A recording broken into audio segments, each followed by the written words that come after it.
3 سواریاں ہی ہوا کرتی تھی ناظرین اس دور میں، اونٹ، گدھا، گھوڑا یا خچر، اس کے علاوہ کوئی سواری نہیں ہوا کرتی تھی، اور سواری بھی بہت کم لوگوں کو دستیاب تھی، ہر ایک کے حصے میں یہ نہیں آتی تھی، یہ خرچیلا کام سمجھا جاتا تھا اور پیدل چلنے کو ترجیح دی جاتی تھی، اس لیے کہ اس پہ خرچہ کوئی نہیں آتا۔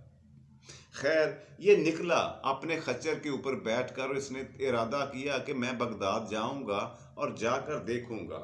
ابتدائی طور پر تو اسلام کا ہی مزید علم حاصل کرنے کی طلب ہوئی، مگر اگر ضروری سمجھا گیا تو دیگر علوم میں بھی کچھ نہ کچھ جاننے اور سیکھنے کی کوشش کروں گا، یہ مطلب تھا سفر کا۔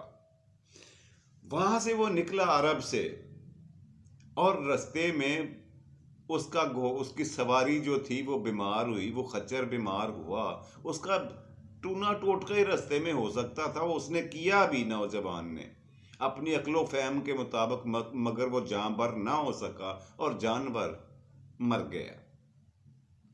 اس نوجوان لڑکے نے اپنا سفر منقطع نہیں کیا، ختم نہیں کیا، یہاں پہ اس نے جاری رکھا اور سوچا کہ چاہے مجھے پیدل ہی کیوں نہ جانا پڑے، میں بغداد پہنچوں گا۔ اس نے اپنے گزر اوقات کے لیے محنت مزدوری کرتے ہوئے رستے سے پیسے کما کر اپنے پاس جمع کیے تھے، جو زاد راہ کے طور پر محفوظ تھے۔ زاد راہ کہتے ہیں اس خرچے کو جو سفر کے دوران انسان کی ضروریات کو پورا کرتا ہے، اسے زاد راہ کہتے ہیں۔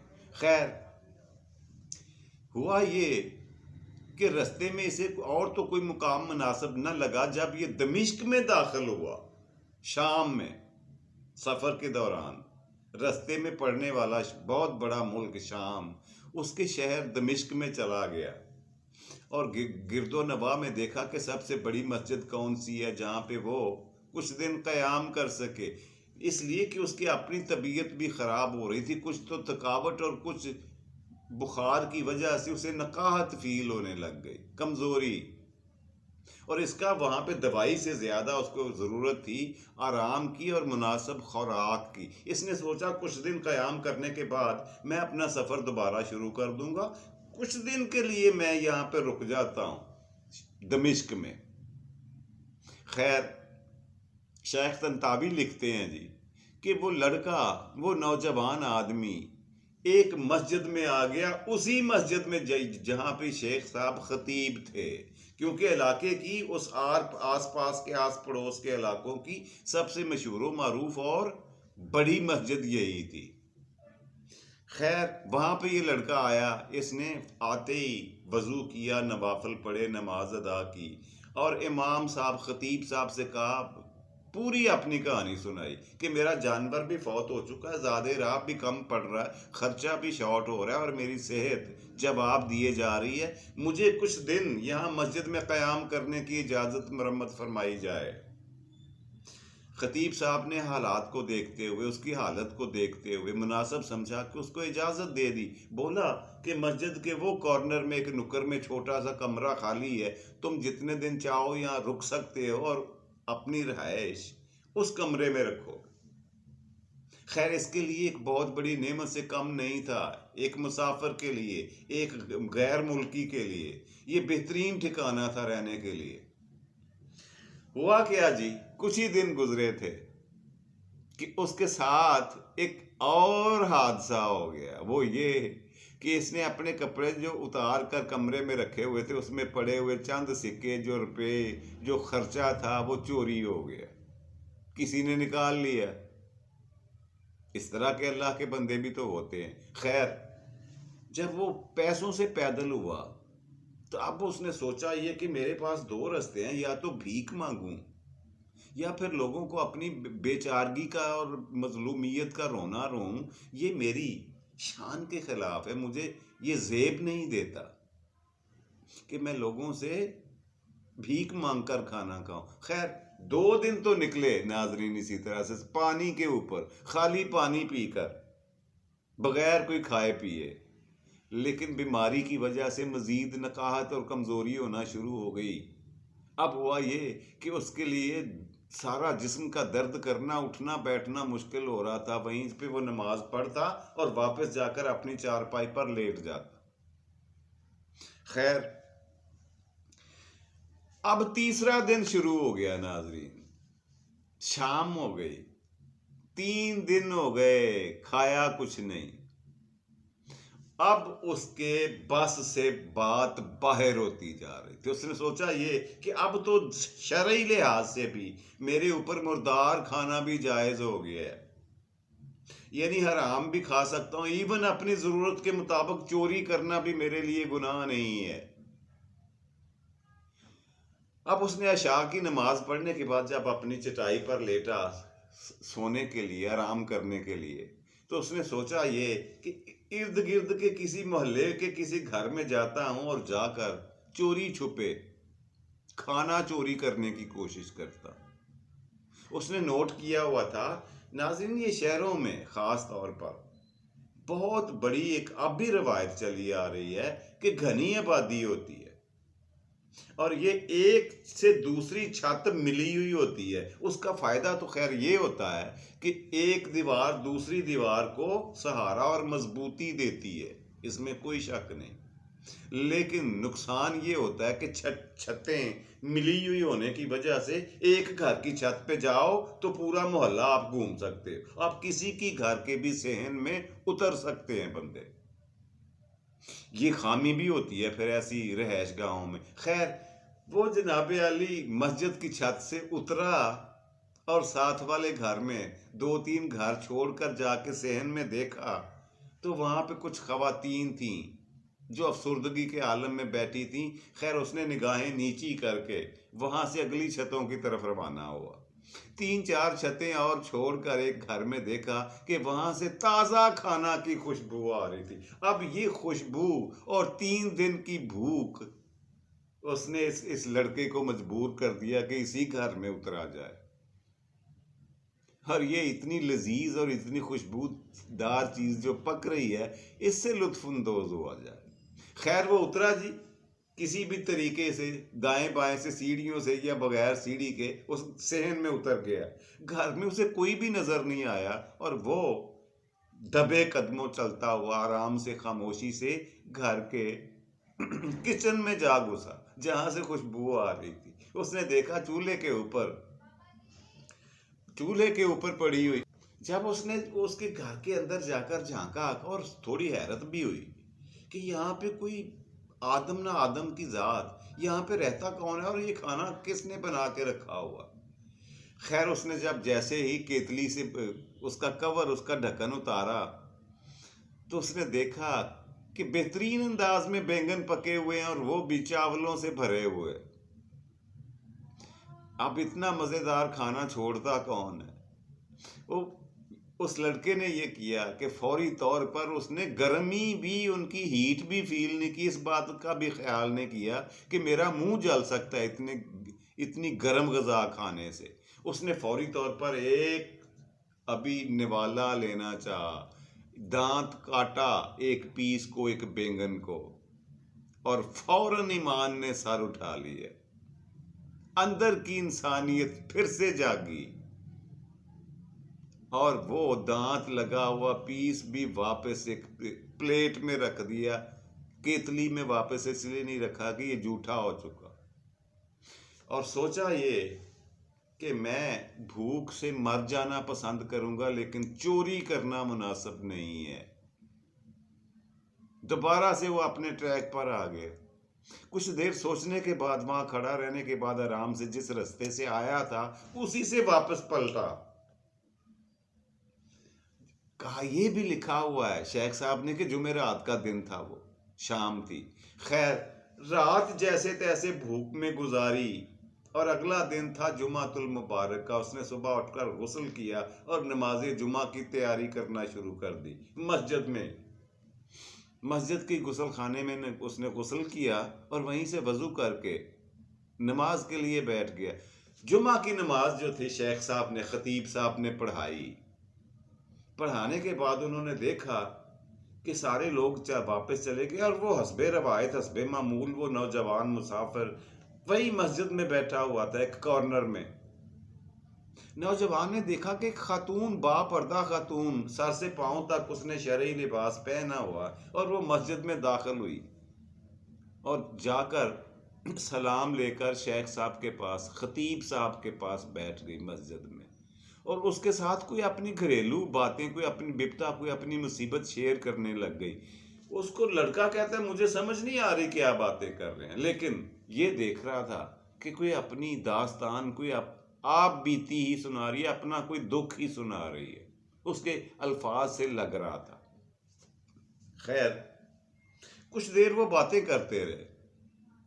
باتیں کرنے کے بعد شیخ صاحب نے، خطیب صاحب نے اپنے چاروں اور سر ہلا کر دیکھا کہ کوئی ہے۔ مسجد کے نکر میں یہی نوجوان بیٹھا ہوا تھا، ٹیک لگا کر دیوار کی، کمزوری کی وجہ سے۔ خطیب صاحب نے پوچھا ہے نوجوان کیا شادی کرو گے؟ کہتے ہیں وہ لڑکا نوجوان خاموش رہا، اس نے کوئی جواب نہیں دیا۔ دوسری مرتبہ شیخ صاحب نے، خطیب صاحب نے زیادہ زور دے کر پوچھا، بولو شادی کرنا چاہتے ہو یا نہیں، ہاں یا نہ میں جواب دو۔ تو وہ لڑکا اٹھ کر قریب آ گیا خطیب صاحب کے، اس نے کہا حضور والا بات یہ ہے استاد محترم کہ شادی کون نہیں کرنا چاہتا اس عمر میں، مطلب میرے پاس تو 3 دن سے کھانے کے لیے ایک لقمہ نوالا کوئی نہیں ہے، تو میں شادی کر کے کسی کو کیا دے سکتا ہوں، گھر کی کفالت کیسے کر سکتا ہوں، بیوی بچوں کو پالنے کا تصور بھی کیسے کر سکتا ہوں۔ تو خطیب صاحب نے کہا، شیخ صاحب نے کہا، اس کا سبب، رزق کا سبب اللہ دینے والا ہے۔ پہلی بات تو یہ کہ 3 دن کے بھوکے ہو اور تم نے میرے کان میں یہ بات کری کیوں نہیں۔ دوسرا یہ کہ یہ عورت آئی ہے میرے پاس، اس کی بات سن لو۔ ہوا یہ ہے کہ نوجوانی کی عمر میں اس کی کچھ ہی سال پہلے اس کی شادی ہوئی، اور اس کا خامد آج سے 2-3 مہینے پہلے وفات پا گیا۔ اس کو ورثے میں، خامد کی وراثت میں ایک خوبصورت گھر ملا ہے اور کچھ جائیداد ملی ہے، روپیہ پیسہ بھی ملا ہے۔ یہ چاہتی ہے کہ میں کسی دیانت دار، امانت دار، دیندار اور اچھے مسلم مومن کے ساتھ میرا نکاح ہو جائے اور میرا والی اور سربراہ بن جائے، میرا وارث بن جائے، میرا ساتھی بن جائے، میری عزت کرے، قدر کرے، اور دیگر جو شرعی لوازمات ہیں ان کو پورا کرے۔ نوجوان نے جی خوشی کے مارے ہاں کر دی کہ ٹھیک ہے، مجھے منظور ہے جی، میں کروں گا شادی۔ خطیب صاحب نے یہ کہا کہ بی بی سے کہا کہ اپنے کسی بڑے بوڑھے کو، رشتہ دار کو ساتھ لے کر آؤ۔ اس نے کہا ایک ہی میرا رشتہ دار ہے اس شہر میں، وہ میرا سگا تایا ہے۔ خطیب صاحب نے کہا ٹھیک ہے، ان کو ساتھ لے کر تم عصر کی نماز کے بعد اسی مسجد میں، اسی جگہ آ جاؤ، میں 2 نمازیوں کو روک لوں گا۔ عصر کا وقت ہوا جی، نماز ادا کی گئی۔ خطیب صاحب نے 2 نمازیوں کو بیٹھے رہنے کا حکم دیا، فرمایا تم یہیں تشریف رکھو، ایک کام کرنا ہے۔ وہ بیٹھے رہے، ان کو نہیں پتا تھا کیا کرنا ہے۔ خیر اس کے بعد وہ عورت اپنے چچا کے ساتھ مسجد میں داخل ہوتی ہے، اور ان کا نکاح وہیں پہ خطیب صاحب نے بیٹھے بیٹھے ان 2 گواہوں کو نمازیوں کی موجودگی میں اور لڑکی کے چچا کی موجودگی میں ان دونوں کا نکاح کر دیا، اور اس عورت کو حکم دیا کہ اب یہ شرعی طور پر تمہارے خامد ہیں، ان کا ہاتھ تھام لو اور ان کو اپنے گھر کا رستہ دکھاؤ، ان کو گھر لے جاؤ۔ عورت نے یہی کیا جی، اٹھی، اس نے ہاتھ پکڑا اپنے خامد کا اور اس کو اپنے گھر لے گئی۔ جیسے وہ اس گھر میں ناظرین داخل ہوا، وہ نوجوان، اس کا ماتھا ٹھنکا، حیرت کے آثار اس کے چہرے پہ نمودار ہوئے کہ میں تو کل رات اسی گھر میں چوری کرنے کے لیے داخل ہوا تھا، وہی گھر ہے۔ تو بیوی نے کہا آپ تشریف رکھیں، میں آپ کے لیے کھانے کا انتظام کرتی ہوں۔ یہ بتائیں کہ کیا کھانا پسند کریں گے، میرے پاس رات کا بنا ہوا سالن بھی ہے، اگر آپ کھانا چاہے پسند کریں۔ انہوں نے کہا رزق تو اللہ کی نعمت ہوتی ہے، رات کا پکا ہوا تو کیا ہوا، میں خوشی سے اور مزے سے کھاؤں گا۔ وہی ہے کیتلی جس میں وہ بینگن پکے ہوئے تھے، ان کو گرم کیا اور لا کر کے ان کے سامنے چٹائی پہ رکھ دیا اپنے خامد کے، اور خامد نے جب دیکھا وہی کیتلی، وہی بینگن، تو چیخے مار مار کر رونے لگ گیا۔ بیوی کو حیرانی ہوئی کہ ایسا کیا ہے اس کیتلی میں، اس سالن میں، اس کھانے میں، کہ میرا خامد خوش ہونے کی بجائے افسردہ ہو گیا، رونا شروع کر دیا۔ وجہ پوچھی تو کچھ دیر انہوں نے رونے کے بعد اپنی ہچکی کو روکتے ہوئے اس کو سارا قصہ اپنی بیوی کو رات والا سنا دیا۔ تو بیوی نے کاش، الحمدللہ الحمدللہ، مجھے آپ جیسے شوہر ہی کی ضرورت تھی۔ دیکھو، اس میں آپ کے افسردہ ہونے والا کوئی بات یا کوئی کام نہیں ہے۔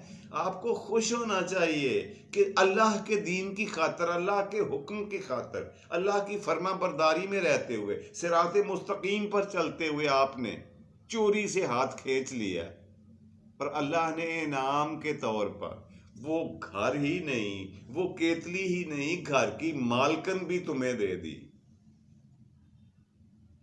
تو یقیناً اللہ پاک مسبب الاسباب ہے۔ جب وہ کسی کام کو کرنے کا ارادہ فرماتے ہیں تو کن فیکون کہنا کافی ہوتا ہے، اور اس کے لیے سبب بھی پیدا کر دیتے ہیں۔ اور یوں اس لڑکے کی اور اس لڑکی کی، اس عورت مرد میاں بیوی کی زندگی خوشگوار اور خوش خرم رہ کر گزرنے لگی، مگر اس نے اپنی بیوی سے پھر وہی سے اپنے شوق کا، اپنے ارادے کا اظہار کیا کہ میں بغداد جانا چاہتا ہوں پڑھنے کے لیے۔ انہوں نے کہا میرے پاس اتنا روپیہ پیسہ ہے کہ میں خود آپ کے ساتھ جاؤں گی، میں بھی پڑھوں گی۔ دونوں میاں بیوی نے بغداد کا سفر کیا، اور وہاں تک کئی سال تک حصول تعلیم کے بعد، طالب علمی کے بعد انہوں نے کئی سال وہاں پہ ملازمت بھی کی، میاں اور بیوی دونوں نے۔ اور جب کئی سال کے بعد واپس اپنے گھر کو پلٹے تو آ کر انہوں نے اس کی مرمت وغیرہ کروائی، تزئین و آرائش کروائی، اس کی خوبصورتی میں چاروں چار چاند لگائے، اور اب وہ باعمل اور مکمل مسلمان بن چکے تھے، جو عالم دین بھی تھے، اور دیگر لوگوں کو، محلے کے، شہر کے دیگر لڑکیوں اور لڑکوں کو میاں بیوی تعلیم و تعلم کے زیور سے آراستہ کرنے لگ گئے۔ اسی کام کو اپنا مشن بنا لیا کہ ہم نے ہر نادار، ہر غریب بچے کو فری آف کاسٹ، بغیر کسی فیس کے، بغیر کسی معاوضے کے پڑھانا ہے، اور جو علم ہم نے حاصل کیا ہے وہ ان کو ٹرانسفر کرنا ہے، ان کے اندر منتقل کرنا ہے، تاکہ اس روشنی سے کچھ ایسے لوگ بھی فیض یاب ہو سکے جو بغداد کا سفر کرنے کی اہلیت اور صلاحیت نہیں رکھتے، جن کے پاس اتنے ذرائع نہیں ہیں کہ وہ وہاں جا کر تعلیم حاصل کر رہے ہیں۔ وہی تعلیم ہم ان کو یہاں ان کی دہلیز پر مہیا کریں گے، اور تعزیز اسی کام میں مشغول رہے۔ تو ناظرین، یہ تھی آج کے پروگرام کا پہلا سیگمنٹ، آج کی کہانی جو میں نے آپ کی خدمت میں پیش کی ہے۔ بڑھتے ہیں آج کے پروگرام کے دوسرے، آپ کے فیوریٹ اور مزیدار سیگمنٹ کی طرف، اور وہ آپ کی معلومات میں اضافہ کرنے کے لیے روزانہ کی طرح ہوتا ہے آج کا سوال اور اس کا جواب۔ اچھا یہ فرمائیں، سائنس سے چلیے پوچھ لیتا ہوں، سائنس بھی کیا، جنرل نالج کی بات کر لیں۔ یہ بتائیں کہ دنیا بھر کی سب سے بڑی انٹرنیشنل ٹیکسی کمپنی کون سی ہے؟ وہ کمپنی جو پوری دنیا میں اس کا نیٹ ورک ہے سائز کے لحاظ سے، اور وہ کاریں کرائے پر دیتی ہے، ٹیکسی کا کام کرتی ہے، اس کمپنی کا نام بتائیں۔ بہت ہی آسان ہے، ارے یار ہمارے اپنے ملک میں بھی ہے وہ سروس، جی اس کمپنی کا نام ہے اوبر۔ بالکل ٹھیک سمجھے آپ، اوبر وہ کمپنی ہے جو اس وقت پوری دنیا کی سب سے بڑی ٹیکسی کمپنی ہے۔ جی ناظرین، رہ گیا آخر میں آج کا شعر، تو آج کا شعر ملاحظہ فرمائیں۔ لگا کر آگ اس دل میں، چلے ہو اب تم کہاں؟ لگا کر آگ اس دل میں، چلے ہو تم کہاں؟ ابھی تو راکھ اڑنے پر تماشا اور بھی ہوگا۔ ابھی تو راکھ اڑنے پر تماشا اور بھی ہوگا۔ خوش رہیں جی، خوش رکھیں، خوشیاں بانٹیں اور خوشیاں سمیٹیں، اپنا اور اپنے پیاروں کا ڈھیر سارا خیال رکھیں۔ فی امان اللہ، رب رکھا، اور پاکستان زندہ باد.